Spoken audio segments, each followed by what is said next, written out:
তা নমস্কার বন্ধুরা, তা আপনাদের কাছে আমি একদম নতুন ভিডিও নিয়ে এসেছি। এটা অনেকে হয়তো জানেন, আবার অনেকে হয়তো জানেন না। যারা আমার ভিডিও অনেক দূর থেকে আপনারা দেখেন, তা এইটা যেটা দেখতে পাচ্ছেন এটা হচ্ছে আমাদের মা, সেই হাজারাত কালীতলা আমরা যেটার নামে পরিচিত, এই মায়ের নামে।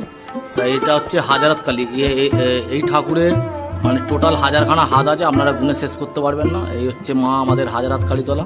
তো এখানে প্রচুর মানে জাগ্রত ঠাকুর, আপনারা এখানে পুজো দিতে আসতে পারেন। এখানে মানে খুবই জাগ্রত, এটা আপনারা পেয়ে যাবেন ওলা বিবিতলায় আমাদের।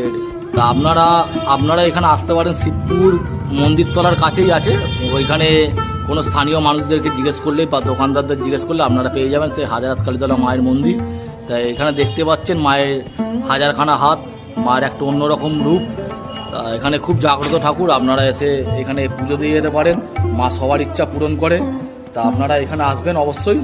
তা আপনাদের এই মায়ের কাছে মানে আপনারা দেখতেই পাচ্ছেন সেই মাকে। এখন এই মুহূর্তে রাত্রির অনেকটা হয়েছে, তাই মানে ভোর হয়ে গেছে।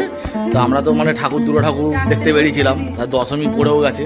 সেই দশমীর মানে ভোরে আপনাদেরকে সেই মাকে দর্শন করে দিলাম। এই মায়ের কাছে আপনারা আসবেন, আপনাদের মনস্কামনা ওরা মা পূরণ করবে। আপনারা অবশ্যই এই মায়ের কাছ দিয়ে আবার ঘুরে যেতে পারেন। যা হোক, আপনাদের কাছে এই ভিডিওটা আমি শেয়ার করলাম।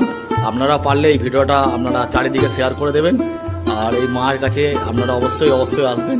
এই বলে আমি এখানে আমার ভিডিওটা এখানে বন্ধ করি।